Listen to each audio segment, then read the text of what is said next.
This is something that is definitely a piece of Americana. The Wienermobile is 27 feet long, a hot dog that travels the highways of America. It's not something you see every day. The original one dates back to 1936. It was an idea created by Oscar Mayer's nephew, Carl Meyer. It was kind of a dark time during the Depression, and so he thought we should make a hot dog vehicle.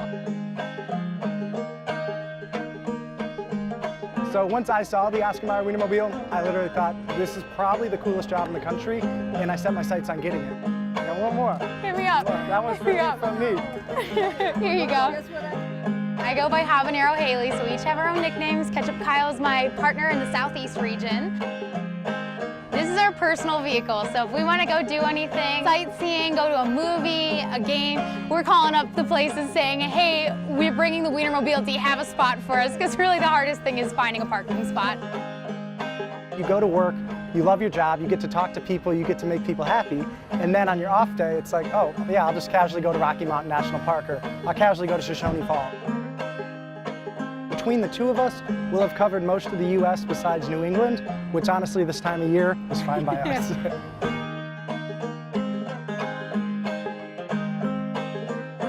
I haven't seen this in a long time. I'm glad to see you. Oh, yeah, that's my first time actually seeing it in person. I got my sister here on the camera, I had to show her. Come on in. Sometimes there's scheduled rides, but where the real magic happens with the Wienermobile is when you have those unexpected rides. You know, you find someone who says, 50 years ago, you know, I've been a huge fan, I was with my family, and then you say, you know, would you like a ride? Because if you could spare 10 minutes of our time to make a memory of a lifetime, that's amazing. We give out our iconic Wiener whistle at all of our events.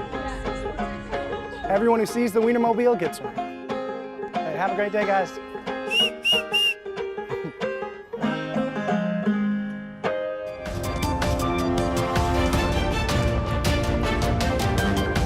The seahorse is unusual in many respects. It's a fish without scales.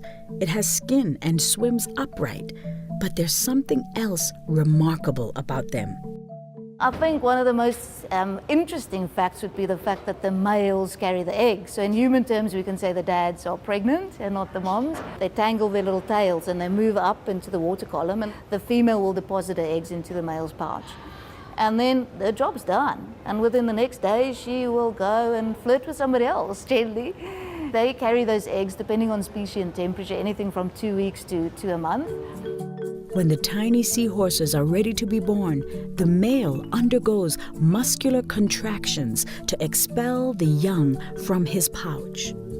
They contract, and then like 10 or 20 babies will pop out. And then the male will literally like relax, like, ah.